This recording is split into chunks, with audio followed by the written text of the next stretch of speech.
Դուք եք չէ փաստաբանը։ Սկսենք սկզբից։ Այո։ Ամենասկզբից։ Ամենասկզբից ոնց է եղել, ինչից է այս պատմությունը զարգացել։ Ուրեմն արդեն տարիներ շարունակ առաջին անգամը չի, որ անհետ կորածների հարազատները սեպտեմբերի 27-ին ակցիա են իրականացրել Պաշտպանության նախարարության դիմաց, պահանջելով հենց այն կառույցից, որոնք իրենց երեխաներին տարել է պատերազմի դաշտ եւ ըստ ծնողների իրավացիորեն, այսինքն այն տարածք, որտեղ որ հիմա Հայաստանը համարում է Ադրբեջանի տարածք, ոնց տարել է այդ գերատեսչությունը հետ բերեն։ Այսպես ակցիա եղել ու նաեւ այդ ակցիայի շրջանակներում պահանջել են հանդիպում գլխավոր շտաբի պետի հետ եւ այլ պաշտոնյաների հետ։ Այդ հանդիպումներին ամսի 27-ին տրվել է, այսինքն այդ ակցիային պատասխան տրվել է հավաստիացում, քանի որ դա եղել է ուրբաթ օր, որ երկուշաբթի մոտեցեք եւ այդ հանդիպումը տեղի կունենա։ Ծնողները երկուշաբթի ամսի 29-ին մոտեցել են, ժամը 12-ից սկսած այնտեղ հավաքվել են ակնկալիքով, որ տեղի կունենա այդ հանդիպումը։ Այդ հանդիպումը չի տեղի ունեցել, ձգձգվել է անընդհատ, չեն արել տարբեր պատճառաբանություններ բերելով, այսինքն ըստ էության պայմանավորվածությունները խախտելով։ Այդ ժամանակահատվածում այնտեղ եղել են մի շարք ծնողներ, որոնք տարբեր, այսինքն Պաշտպանության նախարարության տարբեր մուտքերի մոտ են եղել, եւ իմ վստահորդ է այդ ժամանակ նաեւ գտնվել է, երբ որ քաշքշուկ է սկսվել ծնողների եւ ռազմական ոստիկանության ծառայողների միջև, գտնվել է այլ մուտքի մոտ։ Իրեն հայտնել են, որ այդ քաշքշուկը տեղի է ունենում, ինքն էլ մյուս ծնողների հետ, քանի որ իր մեքենան մոտիկ է գտնվել, մոտեցել է այդ վայր եւ դուրս գալով տեսել է, որ ծնողներին քաշքշում են։ Այդ բանից այրացած մոտեցել է, փորձել է բան անել, բաժան նաեւ հանել ու տեսել է նաև ինչպես են նաև այս մասով հաղորդում ենք ներկայացրել հանցագործության մասին, որ նաև ընդհուպ բացի քաշքշոցներից Արսեն Ղուկասյանը նկատել է նաև, որ ոստիկանության ծառայողներից մեկը հարվածել է անհետ կորած անձանց հարազատներից մեկի ծոցրակին։ Այս ամեն ինչից ռազմական ոստիկանության ծառայողներից մեկը։ Այս ամեն ինչը նշեմ, որ տեղի է ունեցել ոչ այն հատվածում, որը լուսաբանվել է լրատվամիջոցների կողմից, այլ հատվածում ֆիքսվել է բաներում մի քանի առարկաներ, ըստ էության այդ հրմշտոցը ըստ պրովոկացվել է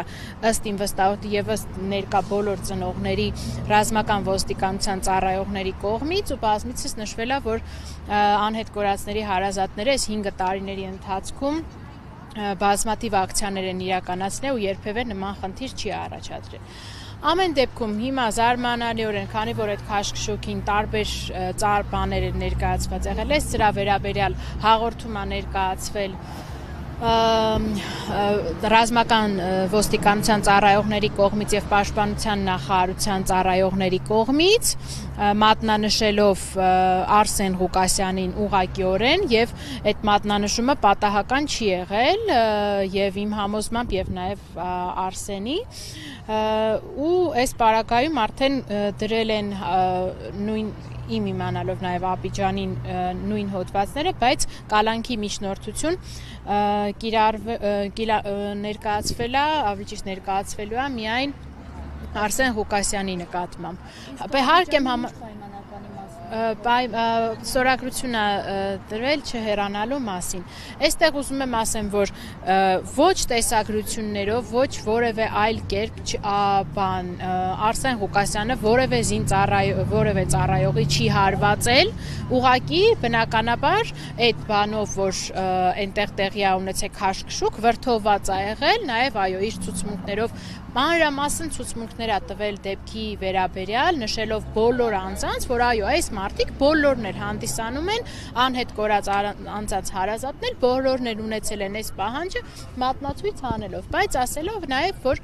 այս պարագայում անընդունելի է եղել իր համար տեսնել, թե ոնց են այդ թվում նաև զոհված զինծառայողի մորը քաշքշում, ոնց են անհետ կորած անձանց հարազատներին քաշքշում ու այս բանի մեջ, բայց դնել խուլիգանության հոդված, ասել, որ ակնհայտ ուղված ա եղել, ոչ, այդ արարքը խուլիգանությունը հիմա դարձել են մատի փաթաթան, ամեն իրենց դուր չեկող մի որևէ հրմշտոց դնում են խուլիգանության համար, մինչդեռ խուլիգանությունը ընդհանրապես շշերի նետման մասին է խոսքը, կա այդպիսի դրվագ, թե շշեր չեն նետվել, այո, շշեր նետվել են, բայց ոչ ծառայողների ուղղությամբ, ինչպես նաև արձանագրվել է, որ այդ դիպել է բանի այդ նաև պատինա դարպասինա դիպչել, այսինքն ծառայողների ուղղությամբ շիշ չի նետվել։ Այս մասով երևի թե այսքանը իմ համար բացարձակ նաև վարույթն իրականացնող մարմնին ներկայացվել է Արսեն Ղուկասյանի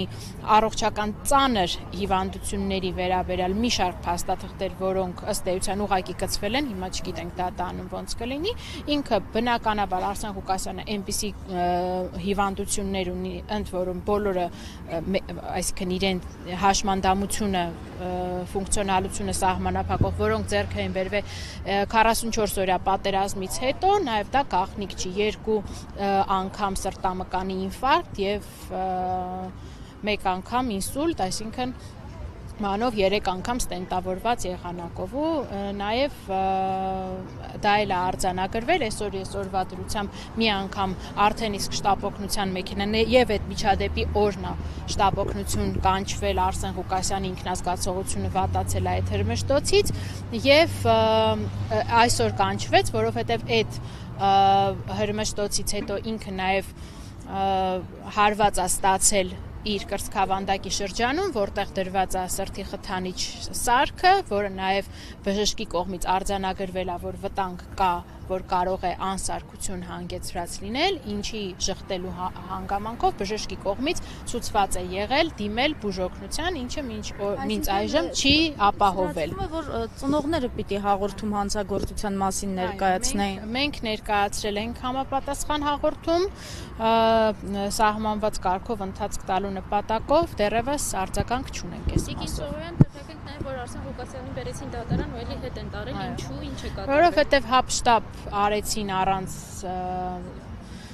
պատշաճ գործողություններ անելու, ամբողջ վարույթային սխալները իհարկե մեր կողմից կբարձրացնվեն, ընդհանուր նրանից սկսած, որ խոզարկության միջնորդությունը այլ քննիչ է ներկայացրել, այլ քննիչի են հանձնարարել, այո, հեռախոսներն են արգրավել, որոնք առհասարակ, եթե քաշքշուկ է տեղի ունեցել, որոնք արձանագրվել են, ենթադրենք Պաշտպանության նախարարության հսկող տեսանկարանող սարքերով։ Ինչ կապ ունի այդտեղ, ինչ կապ ունի այդտեղ հեռախոսը, ինչ կարող է հերքել կամ հավաստել հեռախոսի առկայությունը կամ դրա բովանդակությունը։ Սա ըստ էության դառել է ընդհանուր ռեպրեսիվ